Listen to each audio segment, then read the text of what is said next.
அஸ்ஸலாமு அலைக்கும் வரஹ்மத்துல்லாஹி வபரகாத்துஹு.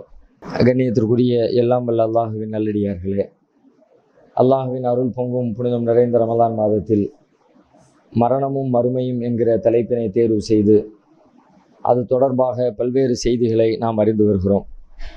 அதில் நேற்றைய தினம் இறுதியாக மரணத்திற்கு நாம் நம்மை தயார்படுத்தி கொள்ள வேண்டும். அண்ணலம் பெருமகனார் ஸல்லல்லாஹு அலைஹி வஸல்லம் அவர்கள் தம்முடைய மரணத்திற்கு முன்னால் எப்படி மனித உரிமைகள் குறித்தும் மனிதர்களுக்கு தங்களுடைய குடும்பங்களுக்கு செய்ய வேண்டிய உபதேசங்கள் குறித்தும் சரியான முன்னேற்பாடுகளை செய்துவிட்டு சென்றார்களோ, அதுபோல நாமும் நம்முடைய மரணத்திற்காக எல்லா தருணங்களிலும் அதற்கு ஆயத்தமாக இருக்க வேண்டும் என்பதை அதனுடைய துவக்கமாக நேற்றைய தினம் சில செய்திகளை பார்த்திருக்கிறோம். மரணத்திற்கு நாம் எல்லா நேரங்களிலும் தயார் நிலையில் இருக்க வேண்டும் என்று சொன்னால், நாம் நம்முடைய சக மனிதர்களுக்கு செய்கின்ற காரியங்களில், நடந்து கொள்கிற முறைகளில் மிகச்சரியாக நடந்து கொள்ள முயற்சிக்க வேண்டும். அதில் ஏதேனும் பிழைகள் இருந்தால் சம்பந்தப்பட்டவரிடத்திலே அதற்காக மன்னிப்பு கோர வேண்டும். அவர்களுக்கு கொடுக்க வேண்டிய கொடுக்கல் வாங்கல் குறித்த ஏதேனும் விஷயங்கள் பாக்கி இருந்தால் குறைந்தபட்சம் அதை எழுதி வைத்து பிறரிடத்திலே அந்த பொறுப்பை நாம் சாட்டிவிட வேண்டும். அதை தாண்டி அல்லாஹ்விடத்திலே அதிகமாக பாவ மன்னிப்பை கேட்டு பெற வேண்டும். அல்லாஹ் நமக்கு வழங்கியிருக்கிற செல்வங்களில் இயன்ற அளவிற்கு தான தர்மங்களை செய்து வைக்க வேண்டும். நம்முடைய வாரிசு அல்லாதவர்களுக்கு நாம் ஏதேனும் தர்மம் செய்ய விரும்பி இருந்தால் அது குறித்த ஒரு மரண சாசனத்தை எழுதி வைத்திருக்க வேண்டும். இதுபோன்று நாம் மரணத்திற்கு செய்ய வேண்டிய காரியங்களை எல்லாம் செய்து வைத்திருந்தால் மரணம் நம்மை ஆற தழுவுகிற அந்த கடைசி நிமிடத்தில் அதை கண்டு வெருண்டு ஓடுகிறவர்களாக நாம் இருக்க மாட்டோம்.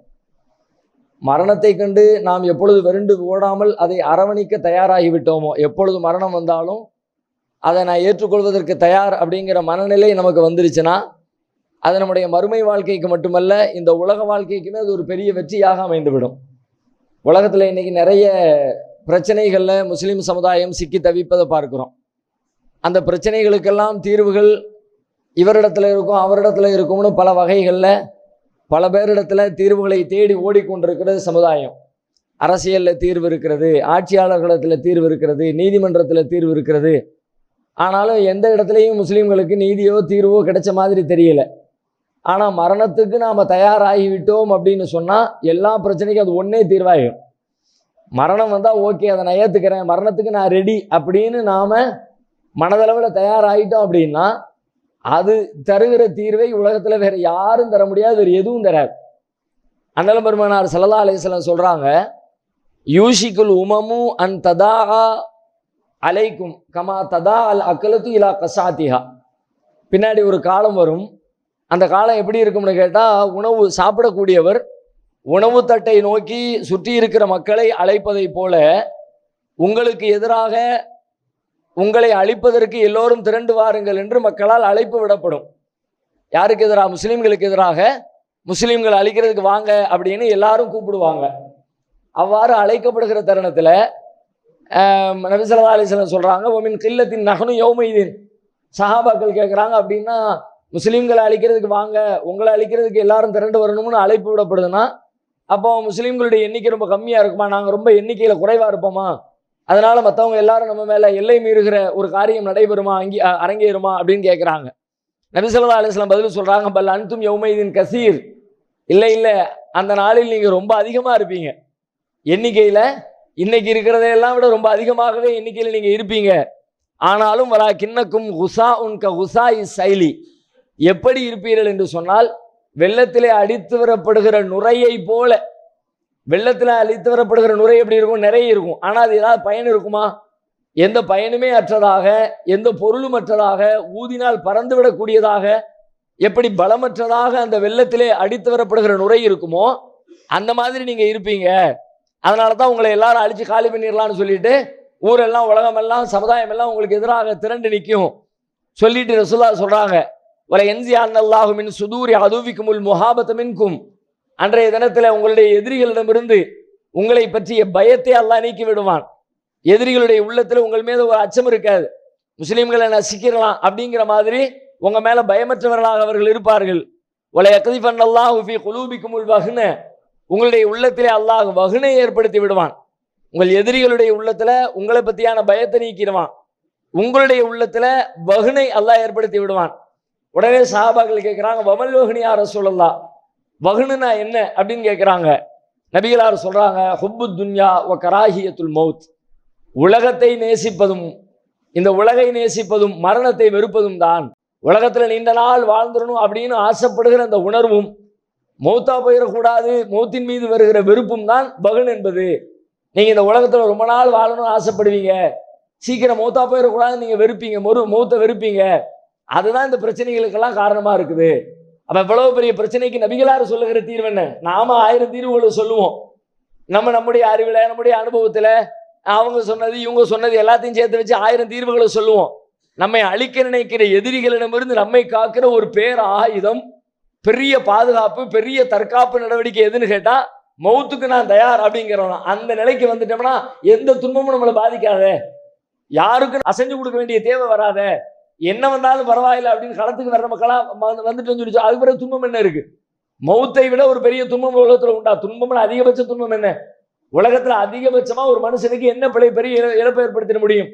அவனுடைய சொத்தை பறிக்கிறதை விட, அவனுடைய உறவுகளை அழிக்கிறதை விட, அவனுக்கு வேற வேற நோய்களை ஏற்படுத்துறதை விட, அவனுடைய உரிமைகளை பறிக்கிறதை விட, நீ அதை செய்யக்கூடாது இதை செய்யக்கூடாது அப்படின்னு அவன் மேல ஆதிக்கம் செலுத்துறதை விட, அதிகபட்சமா அவனிடத்துல அவனுக்கு இழைக்கக்கூடிய அநீதியில பெரிய அநீதி என்னவா இருக்கும்? அவனுடைய உயிரை பறிக்கிறது தானே. நீ என்னடா பறிக்கிறது, நானே உனக்கு எதிராக களத்துல வந்து நிக்கிறேன், முடிஞ்ச என் உயிரை எடுத்துக்க அப்படின்னு களத்துல வந்தாச்சுன்னா, அப்ப உயிரை துச்சம்னு மதிச்சு நாம களத்துக்கு வந்தா நம்முடைய எதிரிகள் யாரும் உயிரை துச்சம்னு மதிச்சு வரமாட்டாங்க. அவங்க எல்லாருமே ஒரு போருக்கே வந்தாலும் சரிதான். அவங்க போருக்கு எதுக்கு வர்றாங்க? தங்களை காத்துக் கொள்வதற்காக, தங்களுடைய நலன்களை பெருக்கிக் கொள்வதற்காக, தங்களுடைய வருமானத்தை பெருக்கிக் கொள்வதற்காக, தங்களுடைய சொகுசான வாழ்க்கையை மேம்படுத்திக் கொள்வதற்காக, அதுக்கு தான் அவங்க போருக்கு வருவாங்களே தவிர தங்கள் உயிரை இழப்பதற்காக போருக்கு வர மாட்டாங்க. நான் உயிரை கொடுக்க ரெடி, நான் ஷஹீதாக விரும்புறேன், அல்லாஹ்வுடைய பாதையில உயிர் துறப்பதற்கு நான் விரும்புறேன், ஆசைப்படுறேன் அப்படின்னு நாம களத்துல போய் நின்னா நம்முடைய அடி எப்படி இருக்கும், எதிரியுடைய அடி எப்படி இருக்கும்? பதில் களத்துல சஹாபாக்கள் சின்ன கூட்டத்தை வைத்துக் கொண்டு அந்த பெரிய கூட்டத்தை ஜெயிச்சாங்க அப்படின்னு நம்ம பார்க்கிறோமே ஹதீஸ்கள்ல. அது எப்படி நிகழ்ந்தது? நபி ஸல்லல்லாஹு அலைஹி வஸல்லம் அவங்களே முதல் நாள் இரவுல ஒரு சின்ன கலக்கம் அவர்களுக்கு ஏற்பட்டுச்சு. என்ன கலக்கம் இருந்துச்சு? இவ்வளவு சின்னஞ்சிறிய கூட்டத்தை ஒட்டுமொத்தமா அவ்வளவு பெரிய படைக்கு முன்னாடி கொண்டு வந்து நிப்பாட்டுறமே, ஒட்டுமொத்தத்தையும் அழிச்சுட்டா என்ன பண்றது அப்படின்னு அல்லா இடத்துல கையேந்துறாங்க. அல்லாஹும்ம துஹ்லிக ஹாதிஹில் இஸாபத வலன் துஅபத் அபதா, இறைவா இந்த படை அழிக்கப்பட்டால் இனிமேல் இந்த பூமியில நீ வணங்கப்பட மாட்டாய் அல்ல அப்படின்னு என்ன அர்த்தம்? மொத்த கூட்டத்தையும் கொண்டு நிப்பாட்டிட்டேன், ஆனா ரொம்ப சொற்பமான கூட்டம், எண்ணிக்கையில கம்மியா இருக்கிறோம், அவங்க ரொம்ப பெரிய எண்ணிக்கையில இருக்கிறாங்க, எல்லாரும் அழிஞ்சிட்டா என்ன பண்றது அப்படின்னு நபிகளாரே அல்லாஹ்விடத்துல கையேந்தி உதவி கேட்கிற அளவிற்கு நிலைமை ரொம்ப எல்லை மீறி போயிருந்துச்சு. முஸ்லிம்களுடைய எண்ணிக்கை கம்மியா இருந்துச்சு, எதிரிகளுடைய எண்ணிக்கை அவ்வளவு பலமாக அவ்வளவு எண்ணிக்கை அதிகமா இருந்தாங்க. ஆனா அவ்வளவு அதிகமாக இருந்த எண்ணிக்கையை சின்னஞ்சிறிய கூட்டம் ஓட ஓட விரட்டிச்சே பிடிச்சு. எப்படி நடந்துச்சு இது? வேற ஒண்ணுமே இல்லை, அவர்கள் தங்களை காத்துக் கொள்வதற்காக இவர்களை வீழ்த்துவதற்காக வந்தார்கள். ஆனால் இங்கிருந்து போனவர்கள் தங்களை அழித்தேனும் இந்த மார்க்கத்தை காப்பாற்றுவதற்காக வந்தார்கள். எங்களுடைய உயிர் இதுல போச்சுன்னா அல்லாஹ்விடத்துல பெரிய நன்மை அப்படின்னு உயிர் போகட்டும் அப்படின்னு ஆசைப்பட்டாங்க. அதனாலதான் ஜெயிக்க முடியல. உயிரே போகட்டும்னு களத்துக்கு வந்தாச்சுன்னா அவனை ஜெயிக்கிறதுக்கு உலகத்துல எவனாலே முடியாது. நீங்க நபிகளாருடைய தோழர்களின் வரலாறு எடுத்து பாருங்க. மிகச்சிறந்த ஒரு புல்லரிக்க செய்கிற ஒரு மிகச்சிறந்த அற்புதமான வரலாற்றுக்கு சொந்தக்காரர் ஹராம் இப்னு மில்ஹான் என்று சொல்லப்படுகிற ஒரு சஹாபி. இவங்க யார்? நபி ஸல்லல்லாஹு அலைஹி வஸல்லம் இந்த ஒரு 70 காரிகளை வெளியூருக்கு அனுப்பி வைக்கிறாங்க. குர்ஆனை கற்றுக் கொடுப்பதற்காக வேண்டி எங்களுக்கு ஆள் அனுப்புங்கன்னு சொல்லிட்டு பக்கத்துல ஊர்ல இருந்து ரசூலுல்லாஹ்வை நயவஞ்சகமா ஏமாற்றி குர்ஆனை படித்துக் கொண்டிருக்கிற, குர்ஆனை கற்றறிந்த ஒரு 70 காரிகளை அழைத்து கொண்டு எங்க ஊருக்கு மார்க்கத்தை சொல்றதுக்காக வேண்டி நாங்க கூட்டிட்டு போறோம்னு ரசூல் ஸல்லல்லாஹு அலைஹி வஸல்லத்தை ஏமாத்தி 70 பேரை கூட்டிட்டு போயிட்டாங்க. கூட்டிக் கொண்டு செல்லப்பட்ட தோழர்கள்ல அவர்கள் அமர்ந்து பேசிக் கொண்டிருக்கிறார்கள். ஹராம் இப்னு மில்ஹான் என்கிற நபி தோழர் பேசுகிறார், முன்னாடி உட்கார்ந்து இருக்கிறாங்க. பேசிக்கொண்டிருக்கிற பொழுதே பின்னால் இருந்து அழைத்து செல்லப்பட்டவர்கள் யாரும் மார்க்கத்தை கற்றுக்கொள்வதற்காக அழைத்து செல்லப்பட்டவர்கள் இல்லை. நயவஞ்சகமா ஏமாத்தி எல்லாத்தையும் கொலை பண்ணணும்ன்ற திட்டத்தோடு தான் அழைத்து செல்லப்பட்டாங்க. இப்ப பேச்சுவார்த்தை நடந்து கொண்டிருக்கிறது. பின்னால் இருந்து ஒருத்தன் ஹராம் இப்னு மில்ஹான் சஹாபியுடைய முதுகிலே ஓங்கி அவருடைய வாளால் குத்துகிறான். வாள் ஈட்டி அப்படியே முதுகுல உள்ள நுழைஞ்சு வெளியில வருது. அந்த செகண்ட்ல உணர்ந்தாங்க, நாம ஏமாற்றப்பட்டுட்டோம், நம்மள அநியாயமா மார்க்கத்தை கத்துக்கிறதுக்காண்டி அழைச்சிட்டு வரல, நம்மளை எல்லாத்தையும் காலி பண்றதுக்கு கூட்டிட்டு வந்திருக்கிறாங்க. ஆனாலும் பின்னால் குத்தப்பட்ட அந்த ஆயுதம் முன்னால் நீட்டி கொண்டு வருகிறது. உடலிலிருந்து அப்படியே ரத்தம் கொப்பளிக்கிறது. ஒரு செகண்ட் தாமதம் இல்லை, எதையும் யோசிக்கல, எதை பத்தியும் சஞ்சலம் இல்லை, முகத்துல ஒரு சின்ன சோர்வு இல்லை. பீரிட்டு வருகிற அந்த ரத்தத்தை தன் கரங்களால் துடைத்து அப்படியே தன் மேனி முழுவதும் தடவி கொண்டு அந்த நபித்தோழர் சொல்லுகிறார், ஃபுஸ்து வரப்பில் கஅபா, ஃபுஸ்து வரப்பில் கஅபா, கஅபாவுடைய இரட்சகன் மீது ஆணையிட்டு சொல்கிறேன், நான் வெற்றி பெற்று விட்டேன் என்று சொல்லி ஹராம் இப்னு மில்ஹான் ரலியல்லாஹு அன்ஹு சொல்கிறார்கள். எந்த நேரத்தில், எப்படிப்பட்ட தருணத்தில்? கொஞ்சம் கூட அசரவில்லை, கொஞ்சம் வினாடி கூட தாமதிக்கவில்லை. என்ன செய்வது, எப்படி தப்பிப்பது என்பதை குறித்த எந்த சிந்தனையும் அவருடைய உள்ளத்திலே இல்லை. அவர்கள் குத்தப்பட்ட மறு நொடி அவர்களின் வாயிலிருந்து என்ன வார்த்தை வருது? ஃபுஸ்து வரப்பில் கஅபா, கஅபாவுடைய இரட்சகன் மீது ஆணையாக நான் வெற்றி பெற்று விட்டேன். ஆனா உண்மையில உலகத்தின் பார்வையில, குத்துறவனுடைய பார்வையில் நம்ம குத்திட்டோம், அந்த ஆளு செத்துட்டாரு, அவர் எப்படிதான் ஜெயிச்சார், நானா ஜெயிச்சேன், உலகம் அப்படித்தானே சொல்லும். ஆனா ஹராம் இப்னு மில்ஹான் அவர்களுடைய பார்வை என்ன? நான் தான் ஜெயிச்சேன், அல்லாஹ்வுடைய பார்வையில் நான் உயிர் கொடுத்துருக்கேன்டா, ஷஹீதா இருக்கேன்டா, நாளை ஜெயிச்சிருக்க நீ, நான் சொர்க்கத்துக்குள்ள போக போறேன், மௌத்தா போன அடுத்த நிமிஷம் அல்லாஹ் என்ன சொர்க்கத்துக்கு எடுப்பானே, உன்னை நரகத்துக்குள்ள எடுக்க போறேன். ஜெயிச்சவன் யார், நீயா நானா? அப்ப அவங்களுடைய உள்ளத்துல என்ன இருந்திருக்கு பாருங்க, மரணத்தின் மீதான காதல், மரணத்தின் மீதான நேசம். மரணம் வந்தால் வந்த உடனே அதை ஆற தழுவுகிற உணர்வு, அந்த உணர்வு உள்ள இறங்கணும். அப்படின்னா அதுக்கு நம்ம தயாரிப்பு இருக்கணும், வேற ஒண்ணுமே இல்லை. நான் மரணம் வந்த உடனே அதை விருப்பத்தோடு ஏற்றுக்கொள்ளணும்னா வேற ஒன்றும் செய்ய தேவையில்லை. மரணத்திற்கு என்னவெல்லாம் செய்யணுமோ அதையெல்லாம் செஞ்சு வச்சுக்குவோம். மரணம் வந்த உடனே யார் பயப்படுவா? ஐயோ மரணம் வந்துருச்சே, மரணத்துக்கு பிறகு நான் என்ன ஆகும் தெரியலையே, தப்பிக்கணுமே, கொஞ்சம் டைம் கூட, நான் தர்மம் பண்ணிடுறேன், நான் நல்லவனாயிடுறேன், நான் அதை செஞ்சிடறேன், நான் இதை செஞ்சிடறேன், இன்னும் எனக்கு வேலைகள் பாக்கி இருக்குன்னு யார் நினைக்கிறாரோ அவர் மரணம் வரும் பொழுது அதை விரும்ப மாட்டாரு. எல்லா நேரத்திலையும் வேலையெல்லாம் முடிச்சு நான் ரெடியா வச்சிருக்கேன், பேக் பண்ணி வச்சிருக்கேன்பா, வந்த உடனே வா, மலைக்கு வந்த உடனே ஒரு கையை பிடிச்சிட்டு ஓடும் அல்லாஹ்விடத்துல. அதுக்கு நம்ம பிரார்த்திக்கணும். அதுதான் ரசூல் ஸல்லல்லாஹு அலைஹி வஸல்லம் சொன்னாங்க, மன் அஹப்ப லிகா அல்லாஹி அஹப்பல்லாஹு லிகா. யார் அல்லாஹ்வை சந்திப்பதை விரும்புகிறாரோ அவரை சந்திப்பதை அல்லாஹ் விரும்புகிறார். அந்த நேரத்துல அல்லாஹ்வுடைய சந்திப்பு அழைப்பு வந்த உடனே அல்லாஹ்வை சந்திக்க போறேன் அப்படிங்கிற பெரும் மகிழ்ச்சியோட ஓடணும். அப்படின்னா ஒவ்வொரு நாளும் அதற்கு நாம தயாராகிக்கிட்டே இருக்கும். உடனே நம்முடைய பாவ அழுக்குகளை நீக்கிக்கிட்டே இருக்கும். பாவம் செய்யறவன் தான் மனுஷன், பாவம் செய்யாம இருக்க போறது இல்ல. தினம் தினம் பாவம் செய்வோம், காலையிலும் செய்வோம், மாலையிலும் செய்வோம். பாவமே செய்யல நான் பரிசுத்தவான் எவனும் சொல்ல முடியாது. நான் எந்த தப்புமே இன்னைக்கு காலையிலிருந்து நைட்டு வரைக்கும் ஒரு பிழை என்னிடத்துல நிகழவே இல்லை, சொல்லவே முடியாது. குல்லுபனி ஆதம யுக்திஹு பில்லைலி வன்னஹார். ஆதமுடைய மகன் இரவிலும் பகலிலும் தவறுகளை கூடியவனாகவே இருக்கிறான். அப்ப அதுக்கு என்னதான் செய்யறது? தப்பு செஞ்சு தப்பு மூட்டைகளை, பாவ மூட்டைகளை முதுகிலே சுமந்து கொண்டிருக்காமல் தவறு செய்கிறேனா உடனே அதற்கு ஒரு மாற்று நன்மை. பிறரிடத்தில் தீங்கு செய்கிறேனா, தீங்கு செய்த மனிதனிடத்தில் உடனே சென்று பாவ மன்னிப்பு தேடுதல், தர்மங்களை செய்தல், நல்லதங்களை செய்தல், இப்படியாக உடனுக்குடன் பாவ அழுக்குகளை கழுவி நம்மை சுத்தப்படுத்தி கொண்டே இருந்தோம் என்று சொன்னால் மரணத்திற்கு நம்மை ஆயத்தப்படுத்தி கொண்டே இருக்கிறோம் என்று பொருள். அப்படியான ஒரு ஆயத்த வேலைகளை செய்துவிட்டால் மரணம் வருகிற பொழுது அதை ஆற தழுவுகிற மனிதர்களாக நாம் மாறிவிட முடியும். இப்பொழுது மரணம் வருகிறது. எப்படி வருகிறது?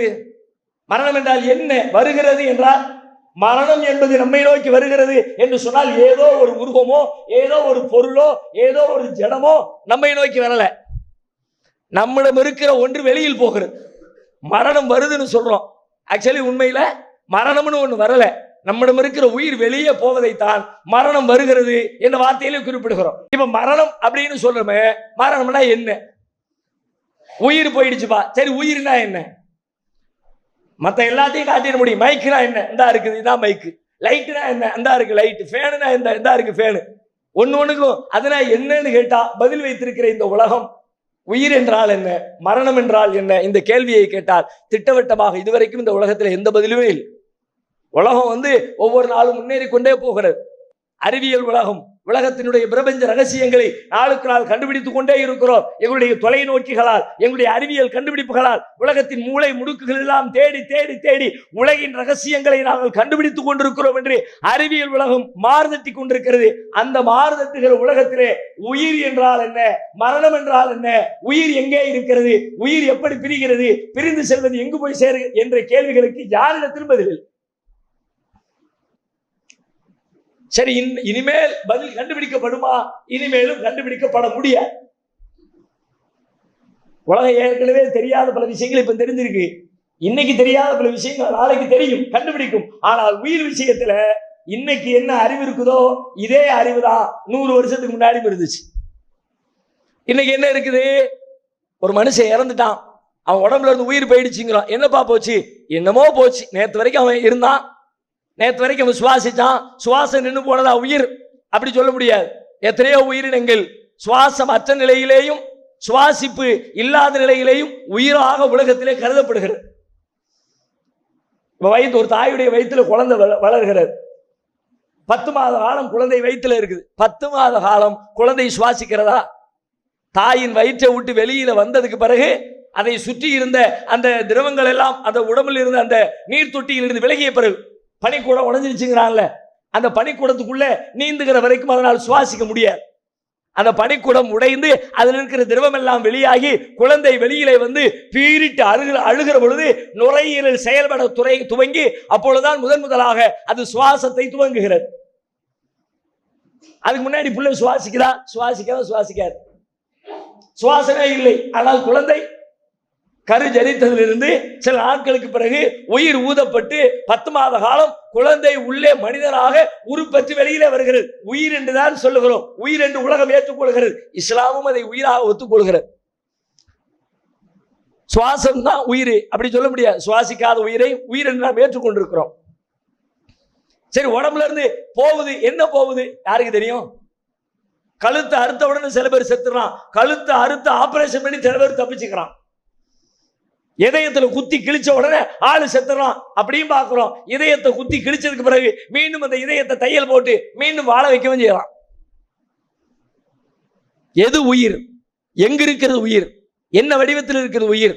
எப்படி செல்கிறது உயிர்? இந்த கேள்விகளுக்கு உலகத்துல எந்த அறிவியலாளரிடத்திலையும், எந்த விஞ்ஞானியிடத்திலையும், எந்த மருத்துவரிடத்திலையும், எந்த மதத்திலையும், எந்த சித்தாந்தத்திலையும் யாரிடத்தும் பதில் இல்லை. இன்றைக்கு ஏதோ ஒண்ணு போச்சுப்பா, நேற்று வரைக்கும் என்னமோ இருந்துச்சு, இன்னைக்கு அது இல்லை, அவ்வளவுதான். அதை தாண்டி சொல்ல முடியல. சரி, உயிர் போயிடுச்சுன்னா எல்லா உறுப்பும் செயலிழந்து போகும்பா, அதுதான் உயிர் போனதுக்கு அர்த்தம். அப்படின்னா உயிர் போயிடுச்சுன்னு சொல்றோம், ஆனா டாக்டர் சொல்றாங்க உயிர் போயிடுச்சு, இன்னும் கண்ணு சாகல, உயிர் போயிடுச்சு இதயம் சாகல, உயிர் போயிடுச்சு கிட்னி சாகல, உயிர் போயிடுச்சு மூளை சாகலங்க. அதனாலதான் உயிர் போன பிறகு கண் எடுத்து வேற ஆளுக்கு வைக்கிறான்.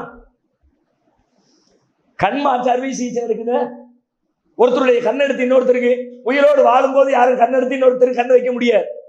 நான் வாழுகிற காலத்துல கண்தானம் பண்றேன், கண்தானம் செய்கிறேன்னு எழுதி கொடுக்கலாமே தவிர என் கண்ணை பிடிங்க யாருக்கும் கொடுக்க முடியாது. எந்த டாக்டரும் என் கண்ணை வந்து பிடுங்கவும் மாட்டார். அப்படி முடியாது. அப்படி செஞ்சா ஒருத்தருக்கு ஜெயில போட்டுருவாங்க. உயிரோடு வாழுகிற பொழுது கண்ணை தானம் செய்ய முடியாது. வேற எப்ப தானம் செய்யறாங்க? நான் செத்த பிறகு என் கண்களை நீங்கள் எடுத்துக்கொள்ளுங்கன்னு எழுதி வச்சு, அவ்வளவுதான். செத்துட்டார்ல, செத்த பிறகு சில மணி நேரங்கள் இந்த கண் அந்த குறிப்பிட்ட நேரத்துக்குள்ள 6 மணி நேரம் 7 மணி நேரத்துக்குள்ள உடனே போய் அந்த உடலை கைப்பற்றி அங்கிருந்து கண்களை எடுத்து இன்னொருத்தர் உடம்புல கொண்டு ஃபிட் பண்ணிட்டா அந்த கண் இயங்கி கொண்டே இருக்கிற. ஒரு 10 மணி நேரம் ஆயிடுச்சு, அரை நாள் ஆயிடுச்சு, அதுக்கு பிறகு செத்து போகுது. உடல் உறுப்பு தானம்ங்கிறான். இறந்த சில மணி நேரங்களுக்குள்ளாக அந்த தானம் நிகழ்த்தப்பட்டால் அது மீண்டும் உயிரோடு இயங்க ஆரம்பித்து விடுகிறது. அப்படியானால் மனிதன் இறந்து விட்டால் இறந்த பிறகு அவன் உடலிலே இருக்கிற கண் இயங்குகிறது, அவன் உடலிலே இருக்கிற இதயம் இயங்குகிறது, அவன் உடலிலே இருக்கிற வேறு பல உறுப்புகள் இயங்குகிறது. அப்ப என்ன போச்சு, என்ன இருக்குது, என்ன வந்துச்சு? இதையெல்லாம் செய்யக்கூடிய டாக்டர் போய் கேட்டாலும் கையத்தான் இருக்கிறார் தவிர அவரிடத்திலே பதில் இல்லை. இன்றைக்கு இதுதான் அறிவு. 50 ஆண்டுகளுக்கு முன்னாலும் இதுதான் அறிவு, 500 ஆண்டுகளுக்கு முன்னாலும் இதுதான் அறிவு, 5000 ஆண்டுகளுக்கு முன்னாலும் இதுதான் அறிவு. மனிதன் படைக்கப்பட்ட காலத்திலிருந்து இன்று வரைக்கும் உயிரை பற்றிய கேள்விக்கு இதுதான் பதில். இதை தவிர வேற எந்த பதிலையும் எவ்வளவு வளர்ந்தாலும் எவ்வளவு விஞ்ஞான வளர்ச்சி அடைஞ்சாலும் யாராலையும் என்ன பதிலும் சொல்ல முடியல. உயிர் என்றால் என்ன? இதைத்தான் அல்லாஹ் சொல்லுகிறான். எஸ்ஸாலூனக ரூஹ், நபியே உம்மிடத்திலே உயிரை பற்றி கேட்கிறார்கள். குலிர் ரூஹு மின் அம்ரி ரப்பி, சொல்லுங்கள் உயிர் என்பது என் இறைவனின் கட்டளை என்று சொல்லுங்கள். ஒமா ஊத்தீத்தும் மினல் இல்மி இல்லா கலீலா, அது குறித்து நீங்கள் குறைவாகவே அறிவு கொடுக்கப்பட்டிருக்கிறீர்கள் என்று சொல்லுங்கள். நீ என்ன தேடினாலும், என்ன உருண்டாலும், என்ன புரண்டாலும் இதை தாண்டி உன்னால ஒன்றும் கண்டுபிடிக்க முடியாது. ஏன்? உயிரை பத்தி ரொம்ப கம்மியான அறிவு தான் உலகத்துக்கு நான் தந்திருக்கிறேன். அதை அதிகபட்சமா என்ன தெரிஞ்சுக்க? குளிர் ரூஹமின் அம்ரி ரப்பி, என் இறைவனின் கட்டளை, அல்லாஹ்வுடைய ஆர்டர். இருன்னா இருக்கும், போனா போயிடும், அவ்வளவுதான். அவன் எங்க இருக்க வச்சிருக்கானோ அதுல உயிர் இருக்கும். அவன் எங்க போக சொல்லிட்டானோ அங்க உயிர் போயிடும், அவ்வளவுதான். அது என்ன போச்சு, எப்படி போச்சு, எங்கிருந்து போச்சு, ஒன்றும் சொல்ல முடியாது. உயிர் என்பதை பற்றிய உலகத்தின் பார்வை இது, இஸ்லாத்தின் பார்வையும் இதுதான் என்று சொல்லி திருமறை குர்ஆன் உயிரை பற்றி நமக்கு பாடம் நடத்துகிறது. சரி, இப்ப உயிர் கைப்பற்றப்படுகிறது என்று சொன்னால், உயிர் கைப்பற்றப்படுகிற மனிதர்களிலே இரண்டு வகையான மனிதர்கள் உலகத்தில் நாம எல்லாரும் தெரிந்து வைத்திருக்கிற, ஒரு புறத்திலே நல்லவர்கள், இறைவனை ஏற்றவர்கள், ஏகத்துவத்தை நம்பிக்கை கொண்டவர்கள், அல்லாஹ் காட்டிய வழியிலே நடந்த மக்கள். இன்னொரு புறத்திலே அவைகளுக்கெல்லாம் மாறுபட்டு இறைவனுக்கு மாறு செய்த தீயவர்கள், பாவிகள், பாவங்கள் செய்தாலும் தம்மை திருத்திக் கொள்ளாதவர்கள், இறைவனுக்கு எதிராக போர்கொடி தூக்கியவர்கள், அல்லாஹ் தடுத்த பெரும்பாவங்களை எல்லாம் திரும்ப திரும்ப செய்து கொண்டே அதன் மீது பிடிவாதமாக பெருமை கொண்டு அலைந்தவர்கள், அல்லாஹ்வை ஏற்க மறுத்த பாவிகள் என்று சொல்லி இரண்டு வகையான மனிதர்கள் உலகம் முழுவதிலும் நிறைந்திருக்கிறார்கள். அல்லாஹ் ரப்பல் ஆலமீன் இரண்டு வகையான மனிதர்களையும் இரண்டு வகையாக அவர்களுடைய உடலில் இருந்து அந்த உயிர்களை கைப்பற்றுகிறார். எப்படி? திருமறை குர்ஆன் சொல்லுகிறது, அல்லதீன ததவஃபாஹுமுல் மலாயிகத்து தய்யிபீன யகூலூன ஸலாமுன் அலைக்கும் உதுகுலுல் ஜன்னத பிமா குன்தும் தஅமலூன். நல்ல மனிதர்களுடைய உயிர் கைப்பற்றப்படுவதை பற்றி குர்ஆன் பேசுகிறது. அல்லதீன ததவஃபாஹுமுல் மலாயிகா தய்யிபீன, நல்லவர்களின் உயிர்களை கைப்பற்றுவதற்காக வானவர்கள் வருகிற பொழுது, நல்ல மனிதர்களுடைய உயிர்களை கைப்பற்றுகிற நேரத்தில் அந்த வானவர்கள் வந்து சொல்வார்களாம், யகூலூன ஸலாமுன் அலைக்கும், உங்களுக்கு சாந்தி உண்டாகட்டும்,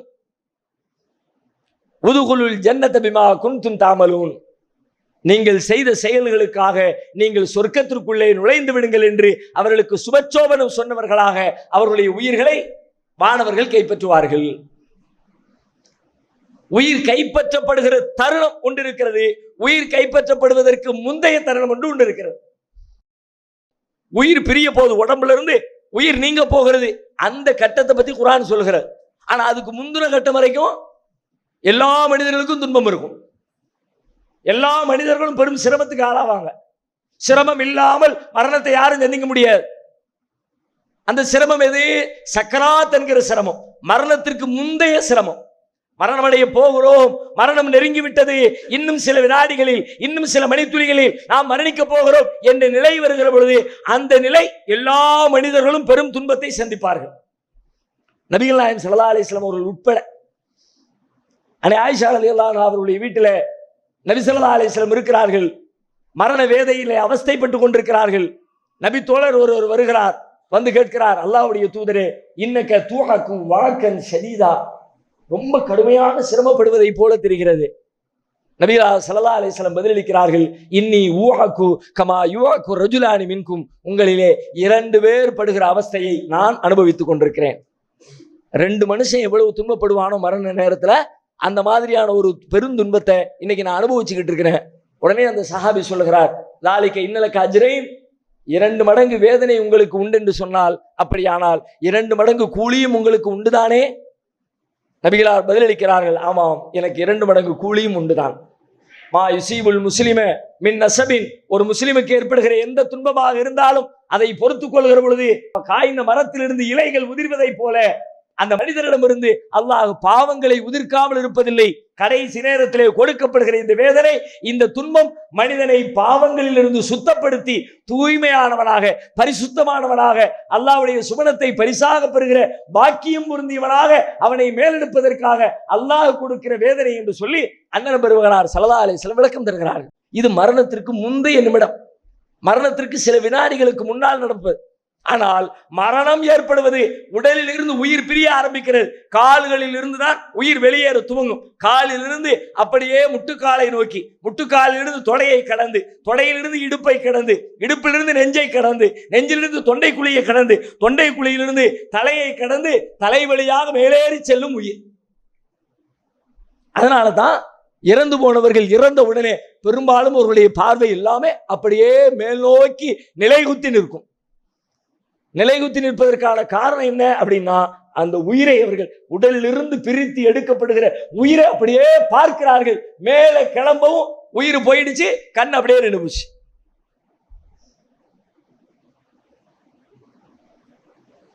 நல்லவர்களுடைய உயிர் பிரிக்கப்படுவதை பற்றி தான் குர்ஆன் ஆரம்பிக்கிறது. எப்படி ஆரம்பிக்கிறது? நல்லவர்களுடைய உயிர் எப்படி பிரிக்கப்படுகிறது என்று சொன்னார், சலாமுன் அலைக்கும், உங்களுக்கு சாந்தி உண்டாகட்டும், நீங்கள் சொர்க்கத்திற்குள்ளே நுழைந்து விடுங்கள் என்கிற நற்செய்தியோடு சுப செய்தியோடு அவர்களுடைய அந்த உயிர் கைப்பற்றப்பட துவங்குகிறது. இந்த குர்ஆனுடைய வசனத்துக்கு விளக்கமாக அண்ணல் பெருமானார் ஸல்லல்லாஹு அலைஹி வஸல்லம் ஒரு நீண்ட ஹதீஸ், ஒரு நீண்ட உரை பர்ரா இப்னு ஆசிப் ரலியல்லாஹு அன்ஹு அவர்கள் அறிவிக்கிறார்கள். விளக்கம்லாம் சொல்ல தேவையே இல்லை, அப்படியே வாசிக்கொண்டே போனால் போதும். அவர்கள் சொல்லுகிறார்கள், ஹரஜ்னா மகன் நபி ஸல்லல்லாஹு அலைஹி வஸல்லம் ஃபீ ஜனாஸத்தி ரஜுலி மினல் அன்சார். நாங்கள் ஒரு நாள் ஒரு அன்சாரி தோழருடைய ஜனாசாவிலே நபிகள் நாயகம் ஸல்லல்லாஹு அலைஹி வஸல்லம் அவர்களோடு பங்கேற்றோம். ஃபந்தஹினா இலல் கப்ர், அதை தூக்கி கொண்டு கபிர்ஸ்தானுக்கு நாங்கள் அனைவரும் வந்து விட்டோம். வலம்மாயுல் ஹத், ஆனால் கபர் இன்னும் தோண்டப்படவில்லை. ஃபஜலஸ ரசூலுல்லாஹி ஸல்லல்லாஹு அலைஹி வஸல்லம், உடனே நபி ஸல்லல்லாஹு அலைஹி வஸல்லம் ஜனாசாவை ஒரு புறத்திலே வைத்துவிட்டு அவர்கள் ஒரு இடத்திலே அமர்ந்தார்கள். வஜலஸ்னா ஹவுலஹு, அவர்களை சுற்றி நாங்கள் எல்லாம் அமர்ந்தோம். கஅன்ன அலா ரூஸின தைர், நபி ஸல்லல்லாஹு அலைஹி வஸல்லம் அவர்கள் அங்கே எங்களுக்கு ஒரு உரை நிகழ்த்தினார்கள். அந்த உரை எப்படிப்பட்ட உரையாக இருந்தது என்று சொன்னால், உரை நிகழ்த்துகிற பொழுது நாங்கள் எல்லாம் அதிலே ஈடுபாட்டோடு அதை கவனிக்க ஆரம்பித்தோம். எந்த அளவிற்கு அதிலே நாங்கள் மூழ்கி போய்விட்டோம் என்று சொன்னால், எங்களுடைய தலையின் மீது ஒரு பறவை வந்து அமர்ந்தார். பறவை பறந்துவிடக் கூடாது என்பதற்காக ஒரு மனிதன் எப்படி மிகுந்த கவனத்தோடு ஆடாமல் அசையாமல் ஒரே நிலையிலே இருப்பானோ, அதுபோல நபிகளாரின் அந்த உரையை நாங்கள் ஆடாமல் அசையாமல் அப்படியே அமர்ந்து கேட்டுக்கொண்டிருந்தோம். அது என்ன உரை? உரை துவங்குவதற்கு முன்னால் சொல்கிறார், ஒஃபி எதிகி ஊதுன் என் குத்துஃபில் ஆடல். நபிகளாரின் கரங்களில் ஒரு குச்சி இருந்தது, கையில ஒரு குச்சி வச்சிருந்தாங்க. அந்த குச்சியை வச்சு மண்ணை கிளறிக்கிட்டே இருந்தாங்க. மண்ணை பார்த்து கிளறி கொண்டிருந்த நபியவர்கள் திடீரென்று தம் தலையை உயர்த்தினார்கள். ஃபகால, மக்களை பார்த்து சொன்னார்கள், இஸ்தஈது பில்லாஹி மின் அதாபில் கபர். மக்களே, கபருடைய வேதனையிலிருந்து அல்லாஹ்விடத்திலே பாதுகாப்பு தேடுங்கள்.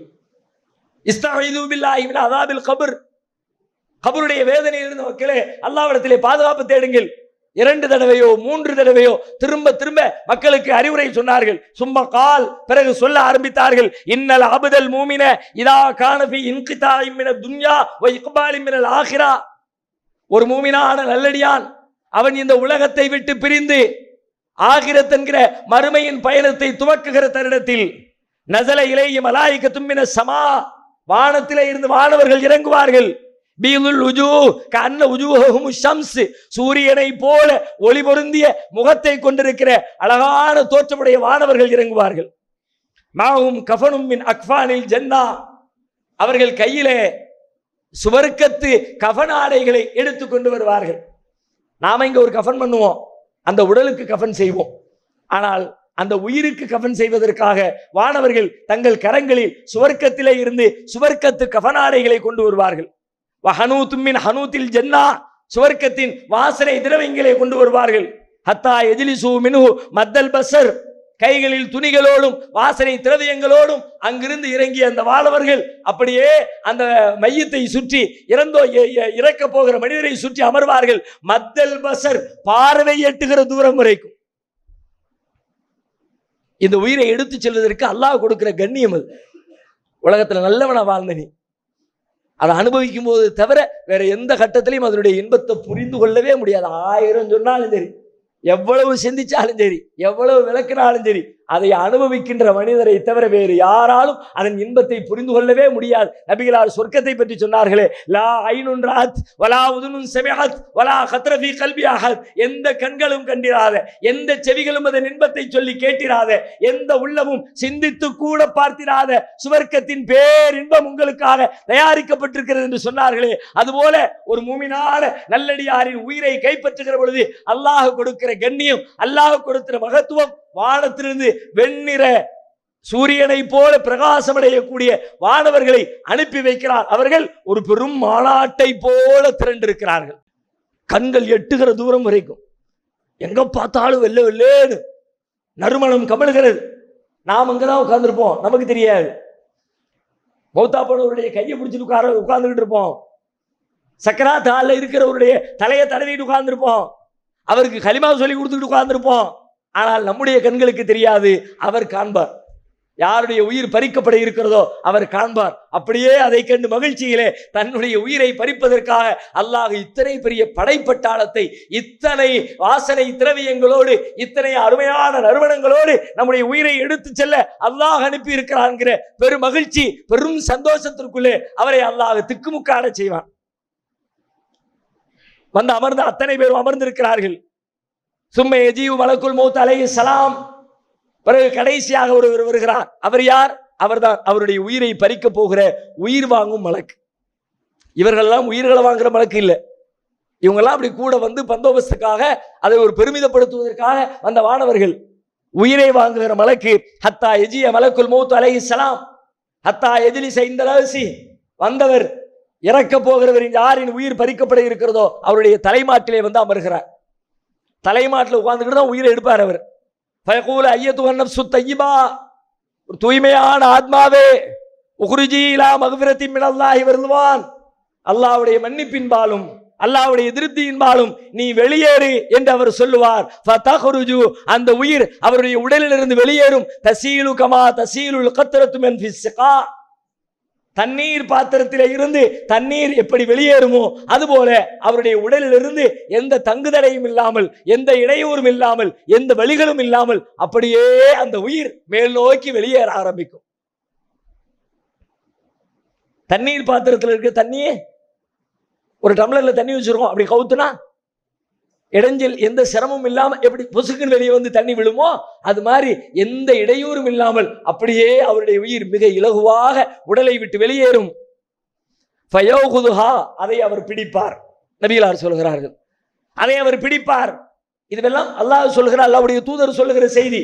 நம்முடைய புலன்களால் புரிந்து கொள்ள முடியாது, நம்முடைய அறிவால் உணர்ந்து கொள்ள இயலாது. ஆனாலும் அல்லாஹ்வும் அல்லாஹ்வுடைய தூதரும் சொல்லுகிற செய்திகளை நம்முடைய நம்பிக்கையால் நாம் ஏற்றுக்கொள்ள கடமைப்பட்டிருக்கிறோம். ஃபயௌகுதுஹா, அதை அவர் எடுப்பார். ஃபைதா அகதஹா லம் யதஹூஹா ஃபீ யதிஹி தரஃபத ஐனின், கையில எடுக்கத்தான் செய்வார். அடுத்த செகண்ட் சுத்தி இருக்கிறவர்கள் எல்லாம் அவரிடமிருந்து அந்த உயிரை எடுத்துக்கொள்வார்கள். கண் சிமிட்டுகிற நேரத்திற்குள்ளாக உயிரை பறித்த அந்த வானவரிடமிருந்து சுற்றி இருக்கிற வானவர்கள் எல்லாம் போட்டி போட்டுக் கொண்டு அந்த உயிரை அவருடைய கரங்களில் இருந்து ஹத்தா யௌகுதுஹா ஃபயஜஅலுஹா, அந்த உயிரை பெற்று ஃபீ தாலிகல் கஃபனி வ ஃபீ தாலிகல் ஹனூதி, அந்த சொர்க்கத்திலிருந்து கொண்டு வரப்பட்ட அந்த ஆடையிலே பொதிந்து சொர்க்கத்திலே இருந்து கொண்டு வரப்பட்ட நறுமணத்திலே நனைத்து வயகுருஜு மின்ஹா, அவரை பதப்படுத்தி அப்படி தூக்கிட்டு போறதுக்கு தயாராகுவாங்க. அந்த கவனிலிருந்தும் அந்த நறுமணத்திலிருந்தும் மிஸ்கின் வஜத தாலா வஜிஹில் அருள், இந்த பூமியிலேயே நுகர்ந்து பார்க்க முடியாத மிகச்சிறந்த வாடை, மிகச்சிறந்த நறுமணம். அந்த நறுமணத்தை கொண்டு அவர்கள் அவரை பொதிந்து வயசாதூன் வானத்தை நோக்கி எடுத்து செல்ல ஆரம்பிப்பார்கள். ஃபலா யமுர்ரூன அலா மலையின் மினல் மலாயிகா, வான் நோக்கி ஒரு பெரும் பட்டாளம் ஒரு உயிரை எடுத்துக்கொண்டு மேல் நோக்கி செல்லுகிற பொழுது வழியிலே ஏராளமான வானவர்களை சந்திப்பார்கள். தனித்தனி வானவர்கள், குழு குழு வானவர்கள் பல்வேறு தேவைகளுக்காக மேலும் கீழும் இறங்கி கொண்டிருக்கிற ஏராளமான வானவர்களை சந்திப்பார்கள். எல்லா வானவர்களும் கேட்பார்களாம், மா ஹாதர் ரூஹுத் தய்யிப், இது என்ன, இது யாருடைய உயிர், எந்த மனிதருடைய உயிர், இத்தனை நறுமணம் கமழுகிறதே, யார் இந்த மனிதர்?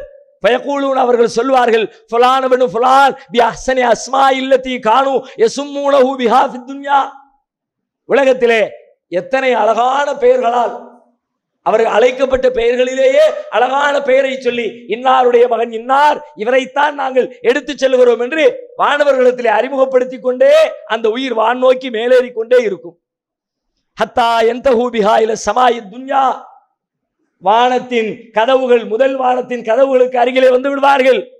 ஹத்தா யன்தஹூ பிஹா இல ஸமாஇ துன்யா ஃபயஸ்தஃப்திஹூன லஹு, வானத்தின் கதவுகளை திறங்கள் என்று அவர்கள் கோரிக்கை வைப்பார்கள். ஃபயுஃப்தஹு லஹும், அவர்களுக்காக வானத்தின் கதவுகள் திறக்கப்படும். ஃபயுஷய்யிஉஹு மின் குல்லி ஸமாயின் முகர்ரிபுஹா இல ஸமாஇல்லதி தலீஹா ஹத்தா யன்தஹா பிஹி இல ஸமாஇ ஸாபிஆ, முதல் வானம் திறக்கப்படும். அங்கே அவர்கள் வரவேற்பார்கள். அங்கிருக்கிற வானவர்கள் எல்லாம் சேர்ந்து இரண்டாம் வானம் வரைக்கும் கொண்டு வருவார்கள். பிறகு இரண்டாம் வானம் திறக்கப்படும். இரண்டாம் வானத்து வானவர்கள் எல்லாம் சேர்ந்து தூக்கி கொண்டு மூன்றாம் வானம் வரை வருவார்கள்.